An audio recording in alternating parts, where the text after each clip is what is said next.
2016 সালের এসএসসির গোটা প্যানেল বাতিলের নির্দেশ দেয় দেশের সর্বোচ্চ আদালত। এর মধ্যে আসানসোল চেলিডাঙ্গা উচ্চ বিদ্যালয়ের 2 জন শিক্ষক শিক্ষিকার চাকরি বাতিল হয়। এ বিষয়ে স্কুলের অন্যান্য শিক্ষকরা ভারাক্রান্ত হয়ে বলেন, তাদের স্কুলের বাংলা বিভাগের শিক্ষক এবং কেমিস্ট্রি বিভাগের শিক্ষিকার চাকরি বাতিল হয়েছে। তারা দুজনেই নিজেদের বিষয়ে পারদর্শী। তিনি জানান, যোগ্য অযোগ্যদের বিচার করে তালিকা তৈরি করে এর সঠিক বিচার করুক রাজ্য সরকার।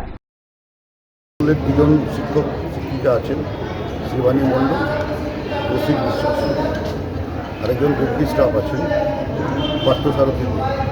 অ্যাকচুয়ালি সকাল থেকে খবরটা শোনার পর আমরা সবাই ভাড়া 2 জন শিক্ষক যারা আছেন তারা, আমরা যেটা জানি, they are very efficient in their subject.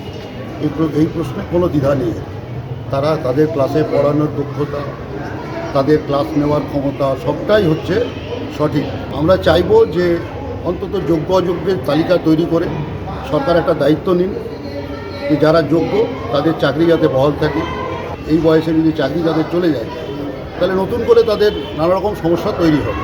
এই বিষয়টা একটু সরকার যদি মানবিকতার দৃষ্টিভঙ্গির থেকে দেখে সুপ্রিম কোর্টে যোগ্য অযোগ্যের তালিকা দিয়ে যদি তাদের চাকরি ফেরানোর ব্যবস্থা করেন, যোগ্যরা নিশ্চিতভাবে চাকরি ফেরত পাক, এটা আমরা সবাই চাইছি। এটা যেন হয়, এটা আমরা একজন কলিগ হিসেবে, একজন সহকর্মী হিসেবে আমরা এটা চাই। এ বিষয়ে বিদ্যালয়ের প্রধান শিক্ষক পূর্ণচন্দ্র ঘোষ বলেন, তিনি বিষয়টি শুনেছেন, তারা খুবই ভারাক্রান্ত। তবে এখনো পর্যন্ত তাদের বিদ্যালয়ে বাতিলের কোনো অফিসিয়াল অর্ডার আসেনি। বাকি রায়ও কপিও পাইনি, আমরা অ্যাডমিনিস্ট্রেশনের স্তরে কোনো চিঠিও পাইনি। কেমিস্ট্রি আছেন, একজন বেঙ্গলি আছেন, গ্রুপ বি পোস্টে আছে। সঞ্জয় যাদব, 99 নিউজ বাংলা, আসানসোল।